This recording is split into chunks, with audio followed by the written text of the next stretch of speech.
Hello दोस्तों, स्वागत है आपका हमारे इस चैनल रामाजी मीडिया में। आज हम आपके सामने लेकर आए हैं भारत और नेपाल के बीच चल रहे तनातनी के बीच नेपाल ने एक और ऐसा कदम उठाया जिसने इस मामले को भड़का दिया है। शायद आपको पता होगा कि कुछ दिन पहले भारत में भी नागरिकता कानून संशोधन बिल लाया गया था, जिसके खिलाफ पूरे देश में हंगामा हुआ था। लेकिन अब यही बिल नेपाल ने लाया है और इस बिल के बारे में हम इसलिए बता रहे हैं क्योंकि इसका असर भारत पर सीधा पड़ेगा। क्योंकि भारत के वो परिवार जिनके रिश्तेदार नेपाल में हैं या फिर जिनकी शादी नेपाल में है, उनके हालात बिगड़ सकते हैं। क्योंकि अगर नेपाल सरकार ये बिल पास करती है तो उनके लिए सब कुछ पहले जैसा नहीं रहेगा जैसा कि अब तक था। आइए जानते हैं क्या है ये बिल और क्या असर पड़ेगा भारत पर अगर नेपाल ये बिल पास कर देता है। तो नेपाल के संसदीय पैनल ने देश के नागरिकता कानूनों संशोधन को प्रस्ताव संशोधित करने का प्रस्ताव दिया है।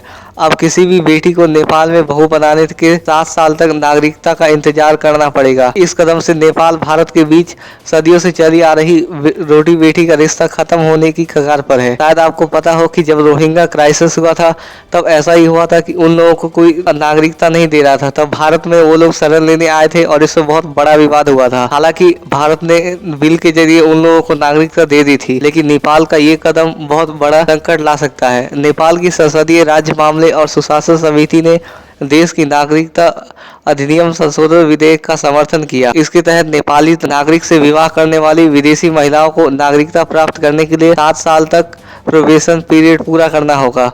विधेयक को मंजूरी के लिए निचले और उच्च सदन में पेश किए जाने की उम्मीद है।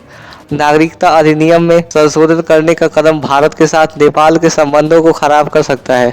ये नेपाल के तराई मैदान में रहने वाले लोगों के लिए परेशानियां खड़ा करेगा, क्योंकि सीमा पर शादियां आम है। सीमा पर शादी के कारण कई भारतीयों के समय समय पर नेपाली नागरिकता हासिल कर ली। कई लोगों को ये डर है कि उन नागरिकता अधिनियम संशोधन में दोनों देशों के बीच रिश्ते खराब हो सकते हैं। ये प्रस्ताव अभी देश की संसद में विचाराधीन है। नेपाल के विपक्षी दलों ने इस कदम की आलोचना की। उनका कहना है कि इससे मधेश रहने वालों को परेशानियां होगी, क्योंकि सीमा पर शादियां अवैध है। आपको बता दें कि चीन जहां एक तरफ ताइवान और के लोगों को नागरिकता संशोधन बिल में लोगों को परेशान कर रहा है, उसके खिलाफ ताइवान में हमले प्रदर्शन हो रहे हैं और नेपाल भी वही कानून अपने देश में ला रहा है। बता दें कि देश के नक्शे को लेकर भारत नेपाल के बीच संबंध तनावपूर्ण है। नेपाल ने एक नया मैप जारी किया था जिसमें उसने भारत के कुछ हिस्सों को अपना बता दिया। नेपाल के नए मैप पर भारत ने कड़ी कार्रवाई जता दी थी, लेकिन भारत ने कहा कि कृत्रिम तरीके से बढ़ाई गई जमीन को स्वीकारा नहीं जा सकता।